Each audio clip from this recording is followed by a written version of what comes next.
Washington this week, meeting with top officials about a case in which he says U.S. values are at stake.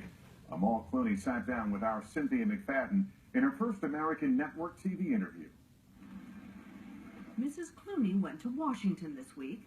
Her mission, pushing the U.S. to get tough on human rights abuses half a world away. We're here to ask the administration to impose targeted sanctions. We'd also hope that Congress can play a role. We'll go to work on it. While it's all business for the highly regarded 37-year-old Oxford-educated human rights lawyer, there is plenty of unspoken curiosity about the Amal Clooney married to the Hollywood superstar.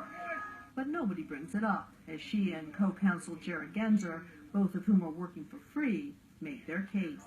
Their goal is to get the U.S. to freeze bank accounts and impose travel bans on the regime leaders in the Maldives, a country better known as a vacation paradise than the extremist state it's becoming. The Maldives has the highest rate of ISIS fighters being recruited from that country per capita in the world. If you look at the State Department reports and UN reports, the figures are at least 200 fighters who've gone to Iraq and Syria from the Maldives. Is democracy dead in the Maldives?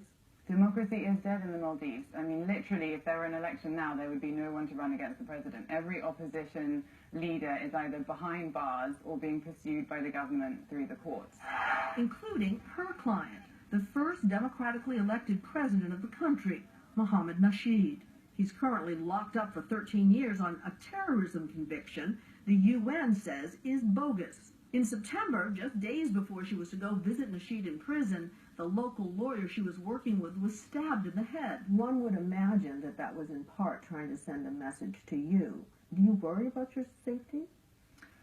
I mean, it wasn't the most comfortable position to be in, but, you know, I was determined to go. It meant a lot to me to meet Nasheed, who I had read about and I considered a hero. I was inspired by his leadership on climate justice, his leadership on human rights. If we do not act now, my island nation will be submerged by the rising sea. And I thought to myself, the world needs more Nasheed. After a coup that forced him from office, Nasheed was eventually dragged into court, where he wasn't allowed to call even a single witness. It's very clear that this was just a sham trial designed to get him out of the political scene and in prison. And while the list of world leaders now calling for Nasheed's release is impressive, it is one of his lawyers, a reluctant celebrity, who may be getting the most traction. Many years ago, Angelina Jolie said to me that she understood that she was going to get attention. And if she could use all of that